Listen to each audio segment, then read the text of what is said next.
Hinduism is ancient, complex, and as customizable as a Spotify playlist. You can believe in one god, many gods, or even no gods at all. There's no strict membership card. At its core, it's about karma, basically the universe's way of saying what goes around, comes around, and reincarnation, where your next life depends on how well you behaved in this one. With a spiritual trinity of Brahma, the creator, Vishnu, the preserver, and Shiva, the destroyer, it's kind of like the ultimate cosmic management team. The goal? Achieve moksha, basically the spiritual equivalent of retiring in paradise.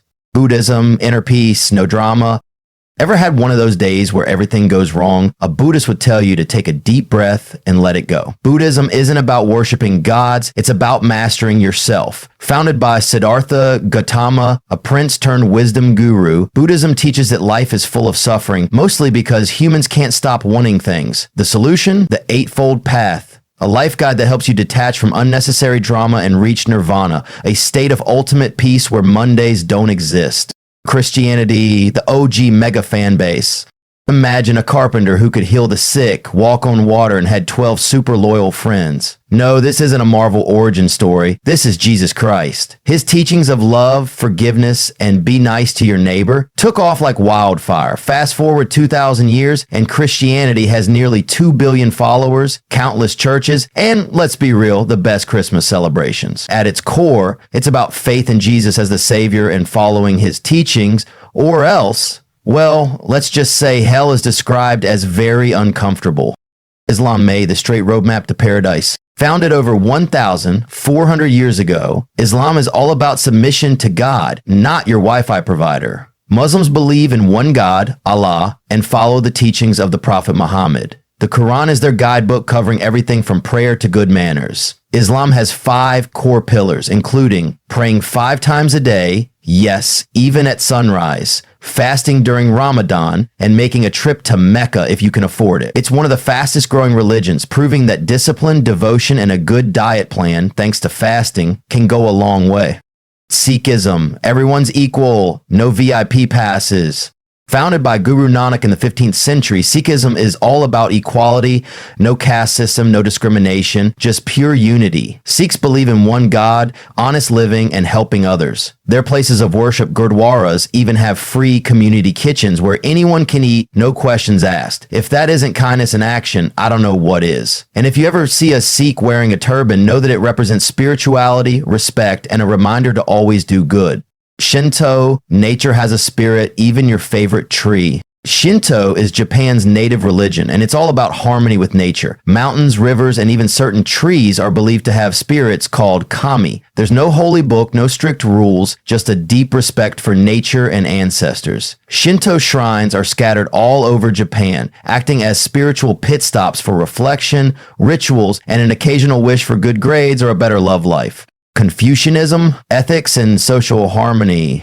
Confucius didn't start a religion, but he sure started a whole lot of rules. The Chinese philosopher wanted to make society more orderly, with an emphasis on respect, responsibility, and good manners. Forget about flying on a cloud. Confucianism is about being a good person in the here and now. It's all about maintaining proper relationships with family, society, and the universe. The takeaway? Be kind, be respectful, and always know how to use chopsticks properly. Jainism, the ultimate peacekeepers.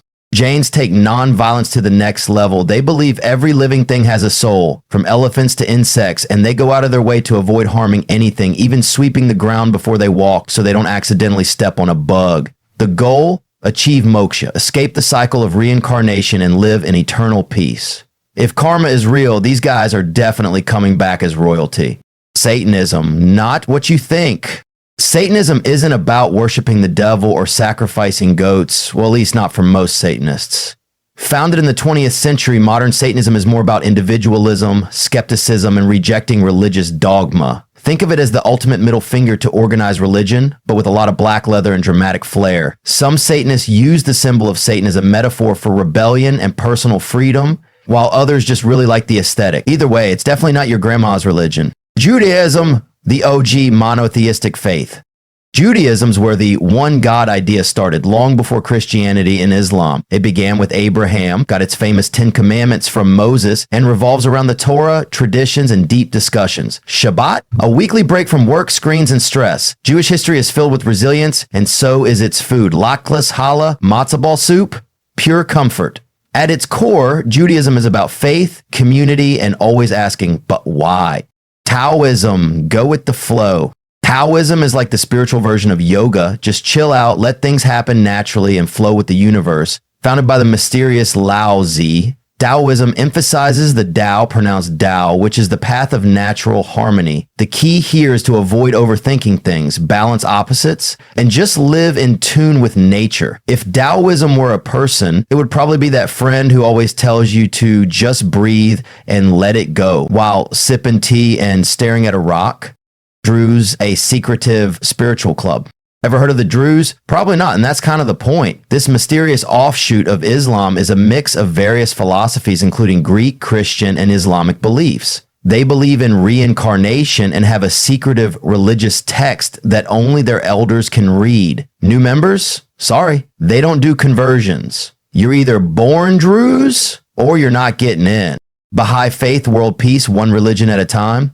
Imagine all the major religions sitting at the same table and agreeing on everything. That's the Baha'i dream. Founded in the 19th century, it teaches unity among all faiths and humanity as one big family. Baha'is believe in progressive revelation, meaning God sends different messengers over time, like Moses, Jesus, Muhammad, and Buddha, to guide humanity. If religions had a we can all get along movement, this would be it.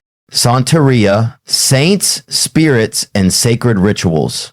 The mix of African spirituality and Catholicism, Santeria is all about connecting with spirits and divine beings called orishas. It originated in Cuba and is known for its colorful rituals, drumming, and ceremonies. While Hollywood loves to portray it as spooky, in reality, it's a deeply spiritual faith that emphasizes guidance, protection, and honoring ancestors. Rastafarianism, faith, freedom, and reggae.